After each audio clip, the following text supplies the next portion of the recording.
Welcome to video 3 in Learning Module 4. This is about taking planning to the next step. Last video we talked about gaps and how we assess those in our campaign and how we create digital content that fills those gaps or bridges those gaps. So today we're moving beyond that and moving beyond the context and how we piece together a campaign. And we're moving into how we actually begin to create a core strategy that permeates our campaign and allows us to begin to set the tactics that we will choose. But those tactics are always based on a core strategy statement. So what we're going to do is talk about how we actually go about identifying and creating that core statement, strategy statement. So the question here is, what is our destination? And Halverson and Rauch say that a core strategy is the guiding light that keeps you moving in the right direction no matter what might happen along the way. So in a content campaign or any campaign, we'll get bogged down in our day-to-day and we might lose track of where we actually might be going. So the idea is creating a core strategy that really guides us in whatever we do, that we can always look back to at any time and really figure out what our campaign is intending to do and to remind ourselves of that. So there are 3 questions that we're going to answer in this short presentation. First is, what is a core strategy? Then, how do you actually develop and define a core strategy? And then, what does a finished core strategy actually look like? So let's go through these questions, we'll answer them, and that'll be that. So what is a core strategy? First, it really defines how an organization will use a content campaign to achieve its objectives. So with that comes how content will meet a user's needs and how it will bridge the gap between where a user is and where they need to be in the future, as we talked about in video 1 this week. It sets the long-term direction for all of your content-related initiatives. So it isn't short-term, it isn't one tiny piece. This is the whole long-term view that we're creating here. And like we said before, it helps you withstand the weather and keeps you moving forward no matter what you might get bogged down in. This isn't necessarily something that should change on a day-to-day basis. This is really like that guidepost there, that that light that we talked about before, that you can shine on your campaign and that it will guide you. So what is a core strategy? What are kind of the attributes of a core strategy? The first is that a core strategy should be flexible, so that it should withstand the changing context environment, and it will accommodate various tactics. As you change tactics or as new technologies come up, that doesn't mean that you need to change your core strategy. It's just how you align those tactics to that core strategy. A core strategy should also be aspirational, which means that it is a stretch for your organization, and it really focuses on what you want to become ideally. It's not where you are right now, the immediate problems, but it's aspirational. It gives you something to reach towards. It's memorable, so that means that it's easily understandable, and it's used constantly to guide activities and to guide decisions. It's motivational, which means that it's worthwhile and it's exciting, and it's something that people want to be a part of. It should be, inspiring, and it should be something that gives you and your campaign energy. And it should also be inclusive. That means that it leaves room for a wide variety of individual contributions, of team contributions, so it isn't just one person. Many people can add to this core strategy. So how do you go about developing something that includes all of these points? The first is that you want to focus on what your content needs to do to close those gaps. So it's not the actual content itself, it's what that content needs to accomplish. You also want to take a pass on tactics. You don't want to focus on that day-to-day. You actually want to focus on that strategy from that bird's eye view. and you want to get aspirational. That means you want to focus on the destination, not the realities of today. So when you take all of these into account, that's how you begin to develop that core strategy, focusing on what your content needs to do.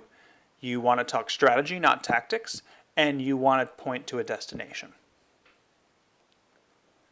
So how do you actually develop that core strategy? That is the big question here.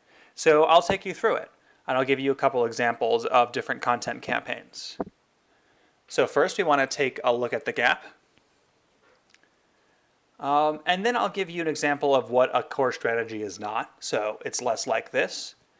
And what a core strategy is. So it's more like this. So say that there's a campaign with a likability gap.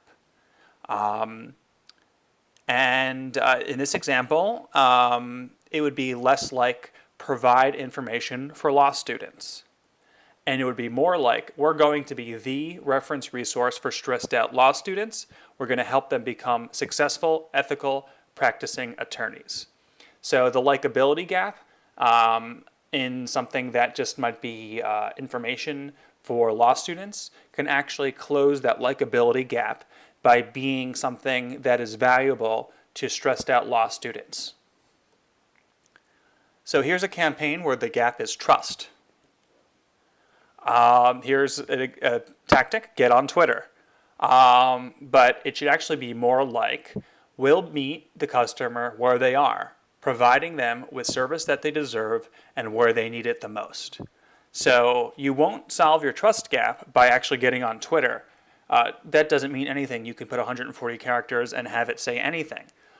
The real core strategy here is actually servicing your customers and meeting them where they are and giving them the attention and the service that they deserve. And that is what's going to close the credibility gap or the trust gap, not Twitter itself.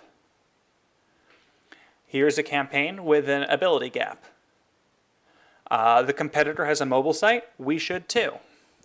Once again, that's a tactic, that's not a strategy. So the strategy here would be more like, we want to develop a state-of-the-art content infrastructure that makes it easy for us to adapt to the new device formats quickly.